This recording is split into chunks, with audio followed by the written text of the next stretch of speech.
हमेशा आप साफ सुथरा खाना खाएं, घर का बना खाना खाएं, बाजार की चीज़ें और नाकस चीज़ों को अवॉइड करें।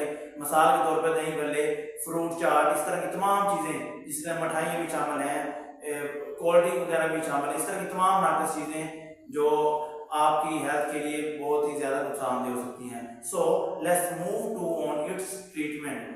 There are many method for treatment, but we will mention any two. Number one. Yeah.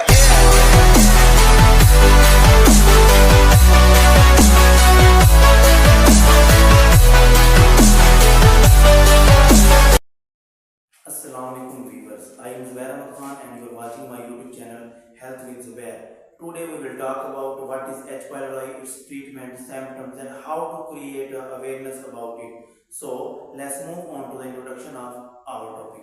H. pylori होता क्या है? H. pylori बैक्टीरियल जरासीम होता है जो कि किसी तरीके से हमारे स्टमक के अंदर एंटर होता है और जाके हमारे स्टमक को नुकसान पहुंचाता है।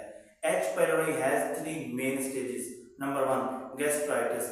जब आपके बॉडी के अंदर या आपके स्टमक के अंदर H. pylori एंटर होता है तो ये आपके स्टमक के अंदर जलन काज करता है, आपके स्टमक के अंदर बहुत ज़्यादा जलन होती है, आपको वोमिटिंग होती है, हेडेक हो सकती है, या इसके अलावा आपके स्टमक में आग लग सकती है, यानी कि आप इस तरह फील करते हैं जिस तरह आपके स्टमक में आग लगी है, लेकिन H. pylori अपना काम दिखा रहा होता है।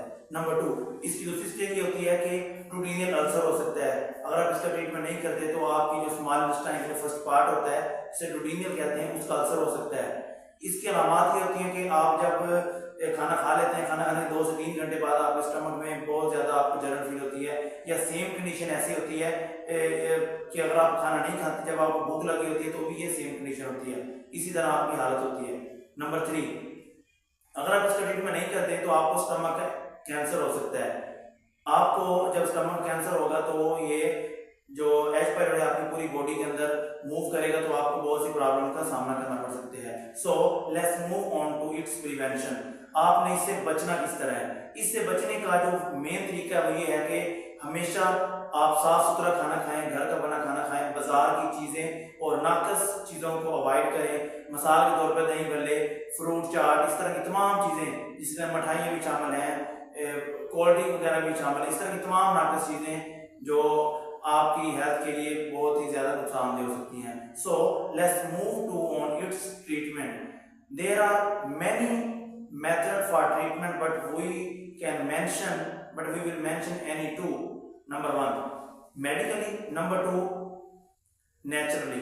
मेडिकली क्या होता है कि आपने 14 से 15 दिन इसकी जो है मेडिसिन खानी होती है, एंटीबायोटिक वगैरह आप खाते हैं तो इससे आपको बिल्कुल आराम आ जाता है।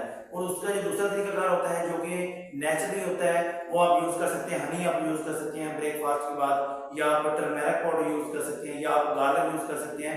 इनके अंदर जो है एंटीबैक्टीरियल प्रॉपर्टीज होती है जिस वजह से आप H. pylori का ट्रीटमेंट इजीली कर सकते हैं। So let's move to on its test कि आपने कौन कौन से इसके लिए टेस्ट करवाने हैं जो कि आपकी H. pylori की डायग्नोसिस के लिए इंपॉर्टेंट है। Number 1, stool antigen test. Number 2, urea breath test. Number 3, endoscopy. ये जो 3 मोस्ट इंपॉर्टेंट टेस्ट हैं ये आपकी H. pylori की डायग्नोसिस के लिए मोस्ट ही इंपॉर्टेंट हैं।